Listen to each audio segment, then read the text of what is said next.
President William Ruto now says the Ministry of Education will increase funding for scholarships and loans for the extremely needy students to 95%. Now, his remarks come as the ministry is caught up in yet another uproar over the new banding parameters for students seeking government funding for higher education in the country, which could see hundreds of needy students missing out on university. Now, the new funding bands seek to allocate funds to students based on the level of financial need and capability. Let's get more from our very own Brenda Wanga. A few weeks before the 2023 KCSE cohort joins university and TVETs, and the Ministry of Education is now making it clear how the financial aid they applied for will be dispensed. You make these changes, the President promising to ensure that the most vulnerable in society will not be disadvantaged. And that is why, in this new model, we are increasing scholarship and loan for students from vulnerable families from 80% to 95%. I am persuaded that it is the right thing to do. The President's pronouncement, however, comes as the ministry begins implementing the reviewed categorization of students' financial aid needs.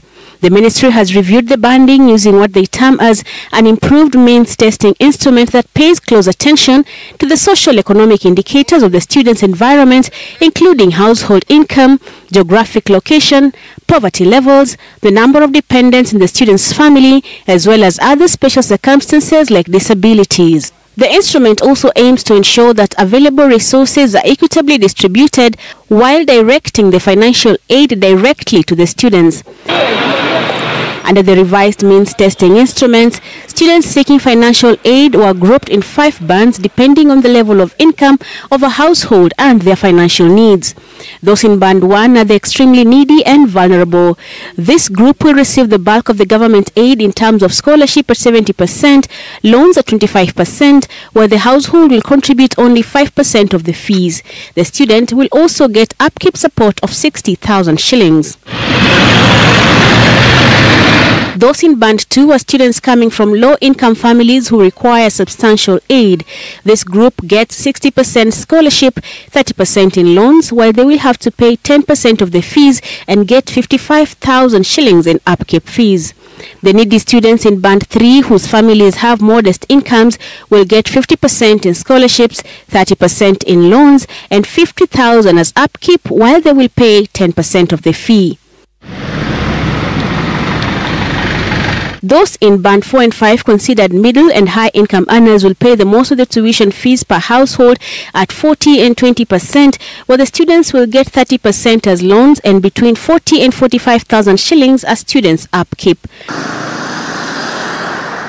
While the funding is largely dependent on the income levels of the household, students with special needs, including orphans or those with disabilities, are considered, while at the same time there will be consideration for affirmative action to ensure that students from marginalized and vulnerable groups are considered in the classification.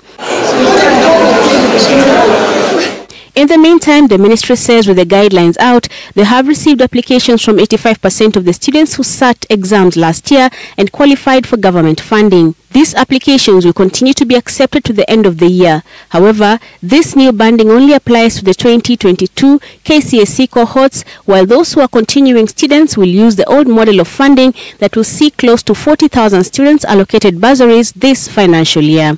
Brenda Wanga, Citizen TV.